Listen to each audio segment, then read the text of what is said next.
कहानी की शुरुआत में हमें एक बार को दिखाया जाता है जहां लोग मजे से ड्रिंक कर रहे होते हैं। इसी बार में सर्जियो नाम का एक आदमी आता है। जिस टाइम सर्जियो बार का दरवाजा खोलकर अंदर आता है, ठीक उसी टाइम पर एक आदमी बार से बाहर निकलता है। जैसे ही वो आदमी बाहर जाता है, उसे कोई सर में गोली मार देता है और उसकी मौत हो जाती है। ये देखकर लोगों में भगदड़ मच जाती है। आसपास के सभी लोग वहाँ से भाग जाते हैं। किसी को कुछ नहीं पता कि गोली किसने और कहाँ से चलाई। कुछ ही देर में सड़कों पर सन्नाटा छा जाता है। बार के अंदर मौजूद सभी लोग दरवाजे के पास खड़े होकर डेड बॉडी को देखते हैं, लेकिन डर के मारे कोई भी उस मरे हुए आदमी के पास नहीं जाता। उन्हें समझ नहीं आता कि अब उन्हें क्या करना चाहिए। उसी वक्त एक आदमी पुलिस को कॉल करने की कोशिश करता है, लेकिन उसके फोन में नेटवर्क नहीं आता। और जब बाकी लोग भी अपने मोबाइल में नेटवर्क चेक करते हैं तो उनके मोबाइल में भी नेटवर्क नहीं आ रहा होता, जैसे किसी ने जैमर लगा दिया हो। ये देखकर वे लोग और भी ज्यादा डर जाते हैं। तभी इस बार का क्लीनर डिसाइड करता है कि वो उस मरे हुए आदमी के पास जाएगा, लेकिन जैसे ही वो डेड बॉडी के पास आता है तभी उसे भी कोई शूट कर देता है। यह देखकर बार के अंदर मौजूद सभी लोगों की सांसें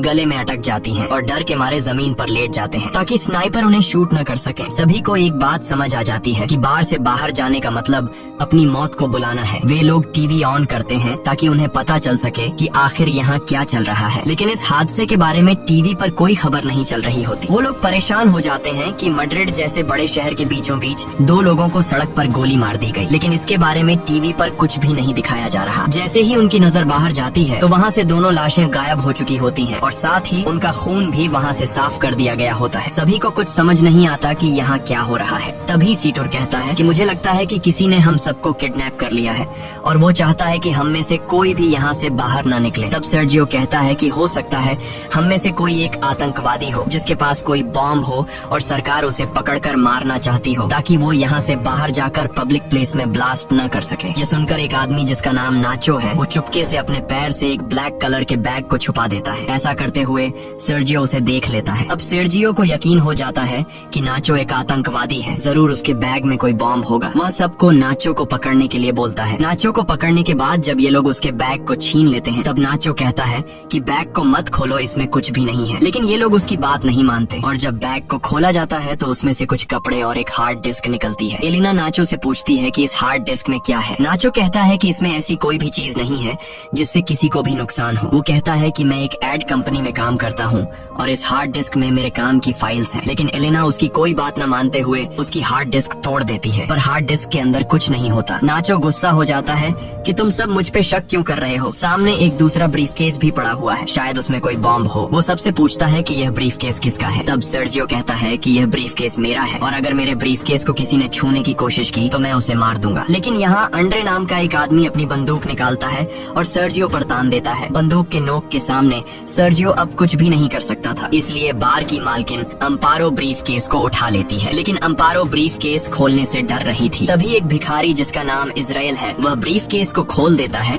और ब्रीफकेस के अंदर से सारा लेडीज का सामान बाहर निकलता है। सर्जियो कहता है कि मुझे यह सब बेचना पड़ता है और लोगों को मेरे इस काम के बारे में बताने में मुझे शर्म आती है। इससे पहले कि कोई कुछ समझ पाता, उसी वक्त उन्हें बाथरूम से एक अजीब सी आवाज आती है। जब ये लोग वॉशरूम का दरवाजा खोलने की कोशिश करते हैं तो दरवाजा अंदर से लॉक होता है। ये लोग किसी तरह दरवाजा खोलकर बाथरूम में जाते हैं और देखते हैं कि वहाँ पर एक मोटा आदमी पड़ा हुआ है जो कि बेहोश है। दरअसल कहानी की शुरुआत में ये आदमी खांसते खांसते इस वॉशरूम में आया था और तब से वो यहीं पर बेहोश पड़ा है। इस आदमी के पास एक इंजेक्शन भी पड़ा होता है। ये लोग इससे एक नशेड़ी समझकर वहीं पर छोड़ देते हैं। तभी इन लोगों को बाहर से गाड़ियों की आवाज आती है। जैसे ही ये लोग बाहर के गेट के पास जाते हैं तो ये देखते हैं कि बाहर बहुत सारे आर्मी ऑफिसर्स आए हैं जिनके चेहरों पर मास्क लगा हुआ है। आर्मी सोल्जर्स को देखकर ये लोग बहुत खुश हो जाते हैं और मदद के लिए पुकारने लगते हैं। ये सोल्जर्स वहाँ पर बहुत सारे टायर्स का ढेर बनाते हैं और उन टायर्स को जलाकर वहाँ से चले जाते हैं। हालांकि सभी को लग रहा था कि ये हमारी मदद करने आए हैं, लेकिन वो इनकी मदद नहीं करते और वहाँ से चले जाते हैं। कुछ देर बाद टीवी पर न्यूज दिखाई जाती है कि सिटी के एक बहुत बड़े हिस्से में आग लग गई है, इसीलिए उस जगह को सील कर दिया गया है और उस जगह पर अब कोई भी नहीं जा सकता। बार में फंसे लोगों को कुछ समझ नहीं आता कि सरकार झूठ क्यों बोल रही है। ये आग सरकार ने खुद लगाई है, उन्होंने हमें देख भी लिया फिर भी हमें नहीं ले जा रहे। तभी वो आदमी जो बाथरूम के अंदर बेहोश था वो अचानक सबके सामने आ जाता है। उसकी पूरी बॉडी बुरी तरह से फूल गई होती है, साथ ही उसकी आंखें भी सफेद लाइट की तरह चमक रही होती हैं। वो आदमी कहता है कि मेरे पास मत आना और मुझे छूने की कोशिश बिल्कुल भी मत करना। ये कहकर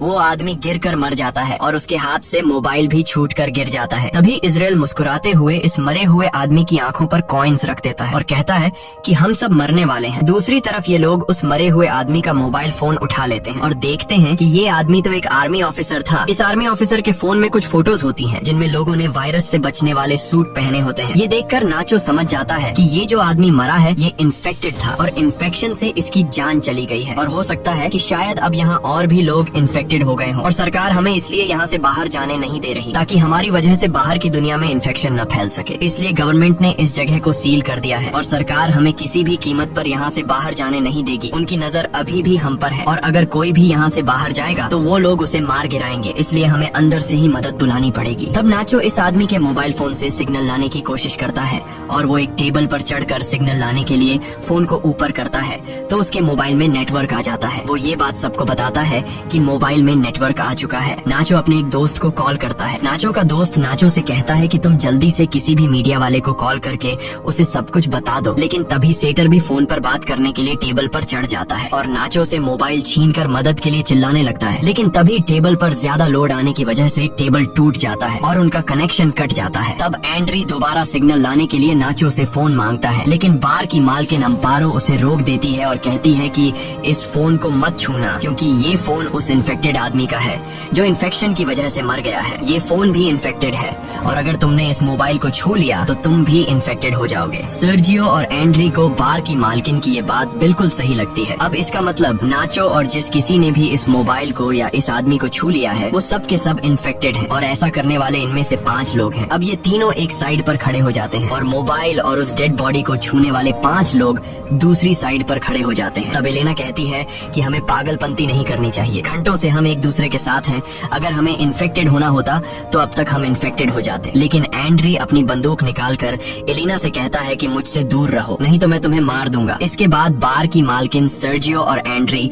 सभी को अपनी बंदूक से धमकाता है और कहता है कि तुम सब नीचे बंकर में चले जाओ और हम तीनों को यहीं पर छोड़ दो ताकि तुम्हारी वजह से हम लोग इन्फेक्टेड ना हो जाए और अपने साथ इस इन्फेक्टेड डेड बॉडी को भी नीचे बंकर में ले जाओ। ये पांचों ऐसा करने से इनकार कर देते हैं, लेकिन तभी एंड्री गोली चलाता है जिसके बाद इन लोगों को मजबूरन उनकी बात माननी पड़ती है और ये सभी पांचों लोग डेड बॉडी को लेकर नीचे बंकर में चले जाते हैं और उनके पीछे बंकर का दरवाजा ऊपर से बंद कर दिया जाता है। अब ऊपर बस 3 लोग बचे हुए हैं। नीचे बंकर में मौजूद 5 लोग बहुत ज्यादा परेशान होते हैं। तभी ट्रिनी नाम की एक औरत की तबीयत अचानक बहुत ज्यादा खराब हो जाती है। वो सीढ़ियों पर चढ़कर बाहर के 3 लोगों को चिल्ला चिल्ला कर दरवाजा खोलने के लिए कहती है, लेकिन कोई उसकी बात नहीं सुनता। सीढ़ियों पर खड़ी होकर दरवाजे को मारने के दौरान ट्रिनी का बैलेंस बिगड़ जाता है और वो नीचे गिर जाती है, लेकिन गिरते दौरान उसका पैर वहाँ पास रखे बॉटल्स के क्रेट्स पर लग जाता है जिससे वो बॉटल्स भी नीचे गिरकर टूट जाते हैं। बॉटल्स के अंदर मौजूद पानी एक साइड पर बहने लगता है जिससे इन 5 को अंदाजा हो जाता है कि जरूर यहाँ से नीचे बाहर जाने का कोई रास्ता है। जब ये लोग वहाँ पर पड़े गट्टों को हटाते हैं तो नीचे उन्हें एक ड्रेनेज नजर आता है। इसका मतलब ये लोग वहाँ से पानी के रास्ते से होते हुए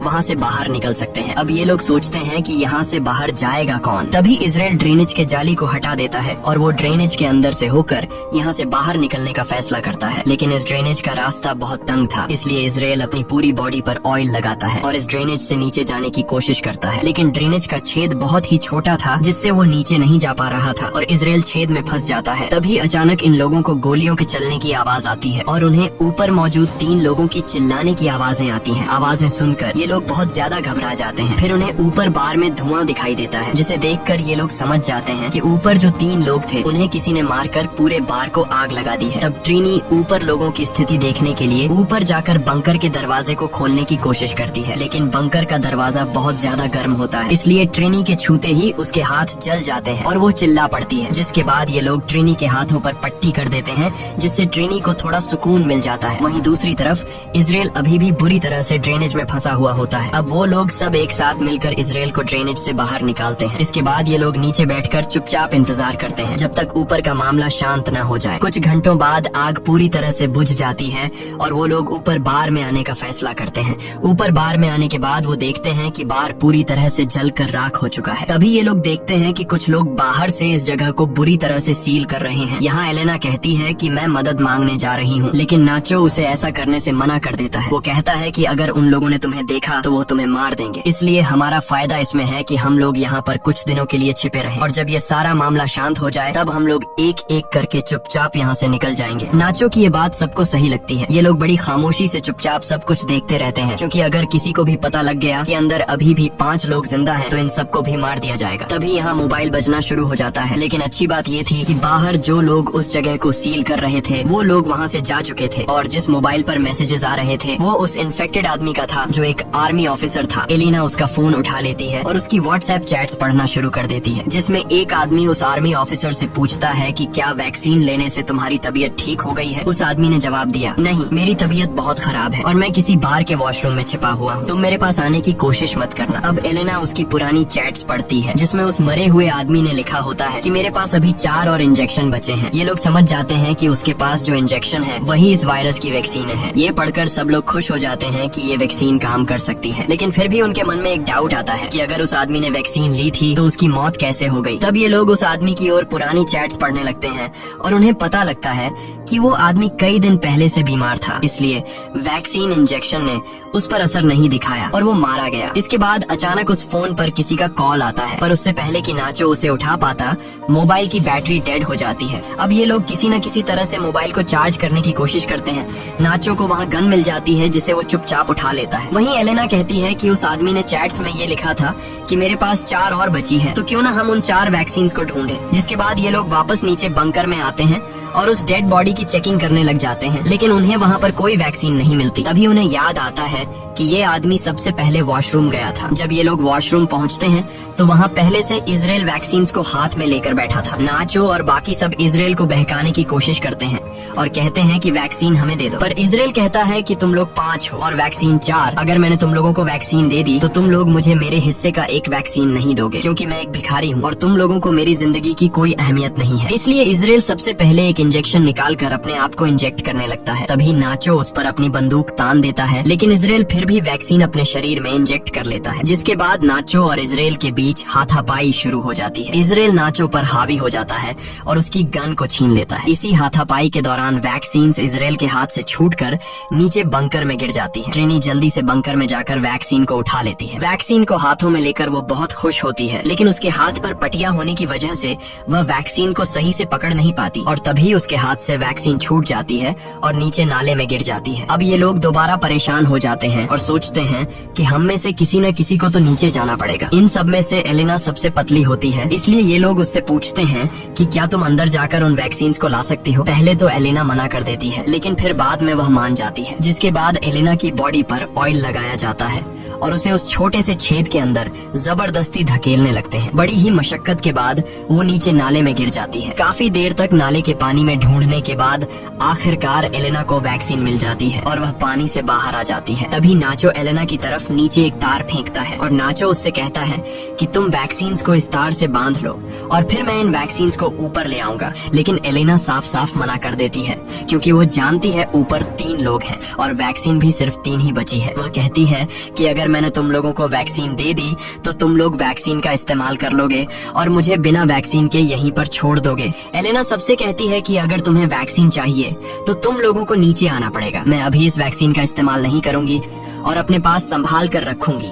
जब तुम सब नीचे आ जाओगे तब हम बैठकर फैसला करेंगे। अब ऊपर मौजूद लोगों के पास और कोई दूसरा रास्ता तो था नहीं, इसलिए ये लोग उस छेद का रास्ता बड़ा करने के लिए उसे तोड़ने लग जाते हैं। जब ये लोग छेद को तोड़ने में लगे होते हैं तब एलेना बाहर का रास्ता ढूंढना शुरू कर देती है। थोड़ी दूर जाने के बाद उसे एक जगह पर रोशनी दिखाई देती है। सबसे पहले वह इंजेक्शंस को वहाँ पर बने एक गड्ढे में छुपा देती है। उसके बाद वह सीढ़ियों से ऊपर जाकर देखती है कि बाहर बहुत सारी पुलिस फोर्स है जिन्होंने पूरे एरिया को कवर कर रखा है और वो लोग बार में मरे उनके 3 साथियों को जला रहे हैं। तब हम देखते हैं कि बाकी के 4 लोग जो ऊपर बंकर में थे उन्होंने छेद का रास्ता बड़ा कर दिया है और वे भी अब किसी न किसी तरह से नीचे आ जाते हैं। नीचे आते ही इजराइल और नाचो के बीच एक बार फिर फाइट शुरू हो जाती है। नाचो इस बार इजराइल से गन छीनना चाहता था और इस बार नाचो उससे बंदूक छीन लेता है। तभी पानी के अंदर से गोली चलने की आवाज आती है और नाचो ऊपर आ जाता है। जब ये लोग देखते हैं कि नाचो तो ऊपर आ गया है पर इजराइल अभी तक बाहर नहीं आया तो वो समझ जाते हैं कि इजराइल मर चुका है और ये लोग आपस आपस में एक दूसरे को कहने लगते हैं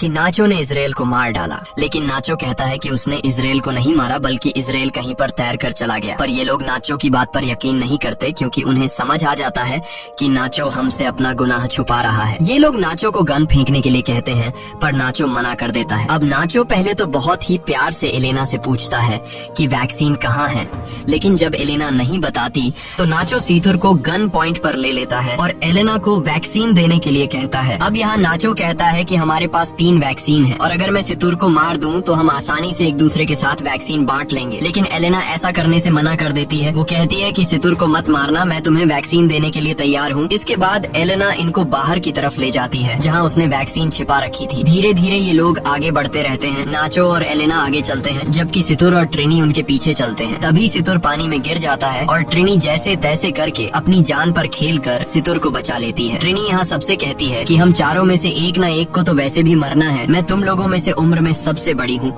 और मैं अपनी जिंदगी जी चुकी हूँ, इसलिए वो नाचो से कहती है कि तुम मुझे गोली मार दो ताकि तुम सब आसानी से एक दूसरे के साथ वैक्सीन बांट सको और तुम्हारी जान बच जाए। काफी देर तक सोचने के बाद नाचो ट्रिनी पर बंदूक तान देता है, लेकिन वो गोली नहीं चला पाता, जिसके बाद ट्रिनी नाचो से गन लेकर यहाँ से थोड़ी दूर जाकर अपने आप को गोली मार लेती है। अब सिर्फ 3 लोग बचे थे और उनके पास इंजेक्शन भी 3 ही थे, इसलिए सब एक एक इंजेक्शन ले लेते हैं। इसी बीच उन लोगों को उस जगह से आवाजें आने लगती हैं जहाँ पर ट्रिनी ने खुद को मार डाला था। ये लोग जब उस जगह पर जाते हैं तो देखते हैं कि ट्रिनी की आंखों पर किसी ने कॉइन्स रखे हैं और ये देखकर ये लोग समझ जाते हैं कि ये काम किसी और का नहीं बल्कि इजराइल का है, क्योंकि इजराइल ऐसा करता है। और तभी पीछे से इजराइल सितुर पर हमला करके उसे जान से मार देता है। इजराइल बहुत ज्यादा गुस्से में था और वह नाचो और एलेना की जान के पीछे पड़ जाता है। तभी नाचो और एलेना को सामने सीढ़ियाँ दिखाई देती हैं। ये दोनों तेजी से सीढ़ियों की तरफ भागते हैं और इजराइल से खुद को बचाने के लिए सीढ़ियों पर चढ़ने लगते हैं। पर तभी एलेना के पास जो इंजेक्शन होता है